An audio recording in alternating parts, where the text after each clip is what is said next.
What's that, baby video producer? Time for another Friday the 13th rules video? I don't know, they're getting kind of stale. I mean, teens go to a campground, Jason kills them, a final teen barely defeats him. Rinse, repeat. I feel like I need something to spice it up. What's that? You have something you want me to watch?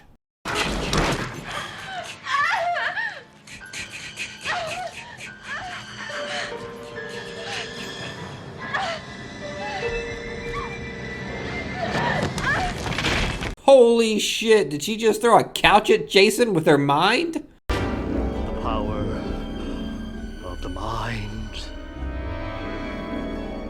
is absolute. Trust me,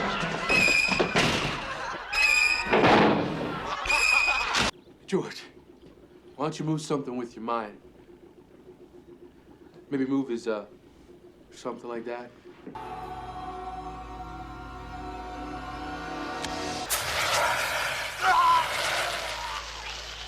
I'm making the car move with the power of my mind! Yes!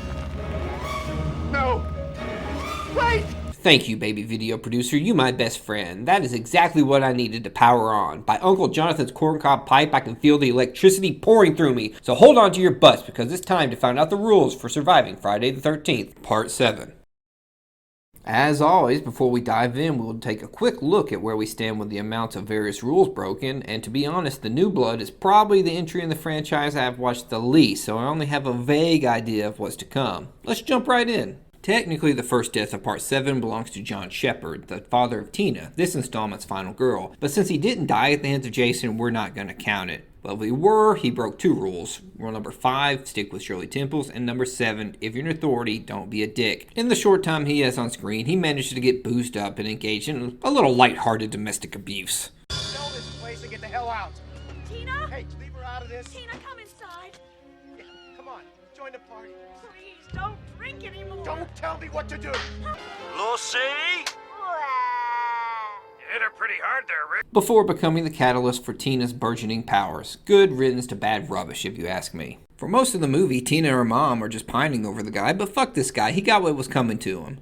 Jane and Michael are our first official victims. I was actually a bit stumped with what exactly rule these two broke until I look a bit deeper. After some car trouble, these two decide to walk down the road and find a place nearby to make camp. That is until Jane reveals, This is supposed to be a surprise party for your birthday. Everybody's waiting for us to show up. I got this great cabin and everything. No way. okay, so let's just put ourselves in their shoes, shall we? They know they have friends waiting for them at a cabin, so I think it's safe to say that most people would just make the 5-mile trudge. I mean, they obviously don't need to be taking all that gear with them, but that's beside the point. The walk will definitely take a good hour, but at the end of it, you have friends and booze. Hell yes. So you just walk along the road until you reach the cabin. Going to Crystal Lake is a roll of the dice any way you take it, but it sounds like the safest bet. What did these two decide to do? Oh, just randomly start walking through the woods at some point. That is rule number 6, use your brain at its finest. Aside from the glaring flaws that come with just getting hopelessly lost, why the fuck would you knowingly just wander through Jason's territory? It could not be horribly long since his last rampage, so the events of Part 6 should still be fresh in the collective consciousness. It's a fairly simple premise. Don't go into Jason's woods, and you won't end up stabbed to death on your birthday. Thank God these two are a bit more straightforward. Dan and Judy are next on the chopping block, clearly have broken rule number 1, keep it in your pants. Dan tries coming on to Judy before she demands he go and retrieve firewood. We'll overlook the fact that he seemingly wanders about a mile away from camp to get firewood. It just gives Jason a good chance to punch him through the chest without any disturbances. But really, the main thing to focus on here is Judy. After undressing and waiting for Dan to come back, we are blessed to be treated to one of the best kills in the entire franchise. Words can't do it justice, just watch and enjoy.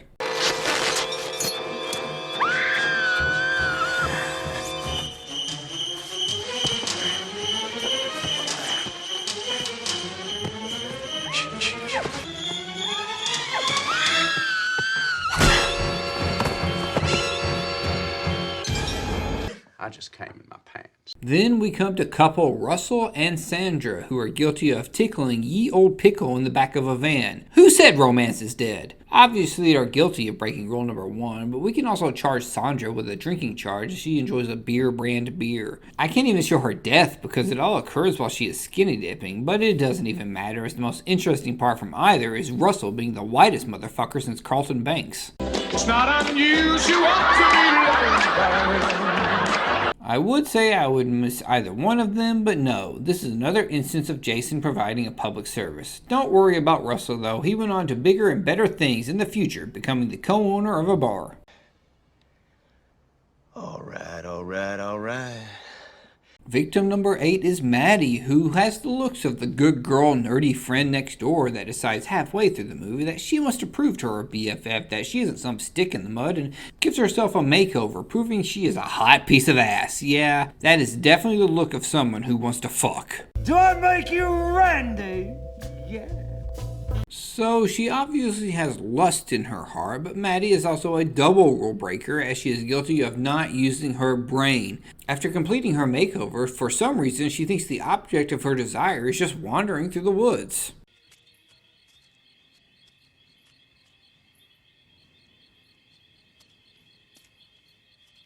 David?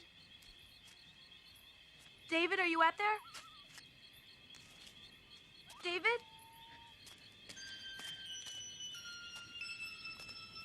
David?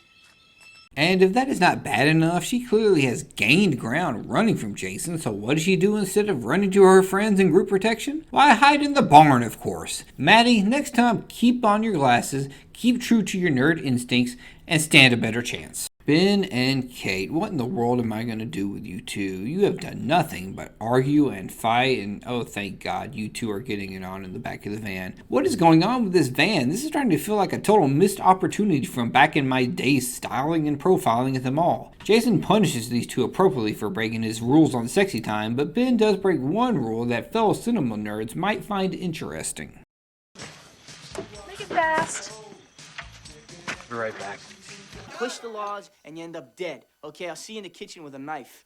Now it's time for resident party boy David, who is a triple rule breaker, caught red-handed smoking the ganja, pounding some brews, and doing the horizontal polka. He really does not add much to the movie, save for padding the body count, but my oh my, this is certainly one of the creepier moments in the franchise so far. Well done. Hopeful sci-fi writer Eddie is the next to run afoul of Mrs. Voorhees' baby boy, who is guilty of being a triple rule breaker like David before him. Eddie gladly joins the Pineapple Express. Colombian Express is pulling out. All aboard. Ding ding. And despite not sealing the deal with Melissa, Bitch! he gets far enough along that he gets hit with breaking rule number 1. Eddie also has the unfortunate task of being this installment's comedic relief. From spitting out funny-sounding nerd names to dressing up as a party mummy, here are some of Eddie's comedic highlights. King Tut rises from the tomb. Eddie, where are you going? To take a cold shower. I got a date with the soap on a rope.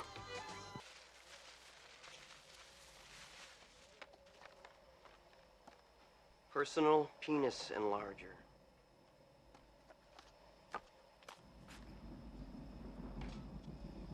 Sadly, he never got to write his best-selling novel, but maybe he can find some peace in knowing the sound of his death gives me some morbid feeling of fondness. So change your mind or what? Melissa? Oh, Robin, I will forever remember you. Not so much because of your rule breaking, of which you had 2 offenses, but because of the method of your death. Back in the rules of Part 4, I learned that the act of throwing someone through a window is known as defenestration. So on a personal note, I am mainly thrilled that despite years of bong rips and heavy drinking, I can both learn, retain, and apply new knowledge. Look at your baby boy now, mama. I am the smartest man alive! Oh, Amanda Shepard, aside from sporting the world's most 80s haircut, you don't do much of anything questionable. Sure, you put your daughter's mental health care into a fraud, but when push comes to shove, you come through for Tina, so you aren't a dick authority. And yes, you are wandering through Jason's woods, but it's for a reason full of virtue, trying to protect her daughter. She's not there to party, so I totally believe Jason would give her a pass. I'm honestly clueless. She might be taking a place next to George in our... Wait a minute, she wasn't killed, she was murdered! Jason Jason wasn't trying to kill her, he was clearly aiming for Dr. Cruz. He obviously murdered her to buy himself some more time. This is just a case of wrong place, wrong time, with the wrong asshole. Sorry, Amanda. Rest in peace. Hey, speaking of that asshole, Dr. Cruz is obviously guilty of breaking rule number 7, if you're an authority, don't be a dick. The entirety of his time spent on screen, he was a massive dick. I won't blame him too much for his attempts to record Tina doing her mind tricks, because, you know, money.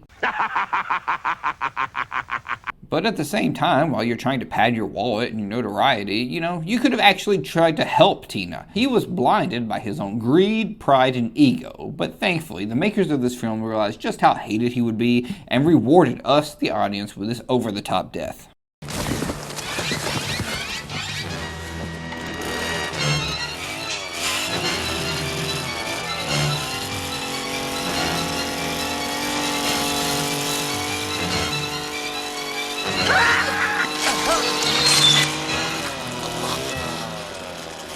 Friday the 13th Part 7's last kill goes to Melissa, bitch, who is simply a very unpleasant human being. At every turn, she seeks to belittle Tina and manipulate people into doing what she wants. While these are rules Melissa is guilty of breaking, especially rule number 1, keep it in your pants. If Eddie had been more of a Casanova, she might have gone all the way with him, but she clearly stated her intentions were to make Nick jealous and bed him. Thankfully, however, Melissa has an extremely satisfying kill.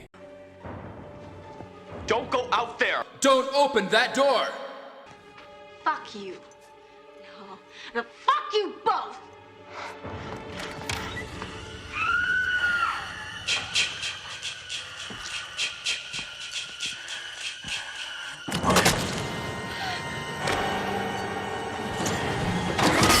Fantastic. One more time in slow motion.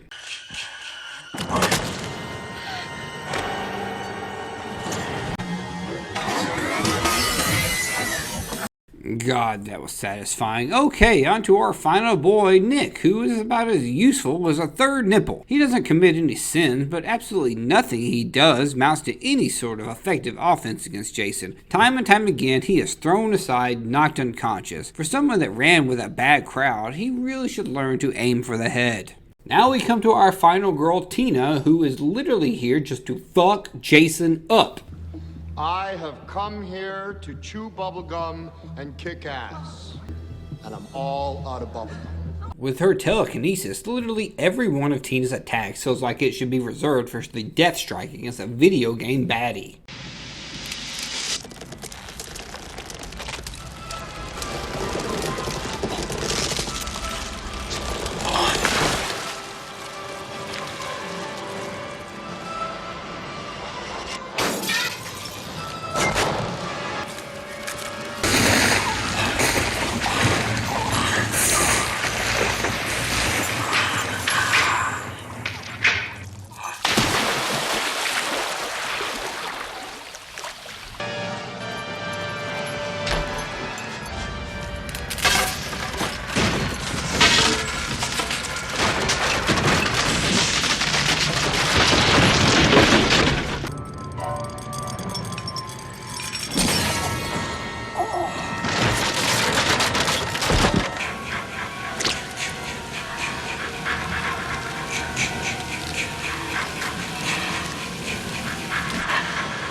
She really fucked him up good. So Tina and Nick end up running down the dock because, I don't fucking know, the plot required them to. And good God, why the hell did the house just explode like that? A house fire is one thing, but that's an explosion like the walls were lined with TNT. Regardless, when everything looks dire and Jason's about to win, Tina summons her alcoholic, abusive father back from his watery grave to save the day, proving that the only way to defeat Jason is via the hands of an even bigger asshole.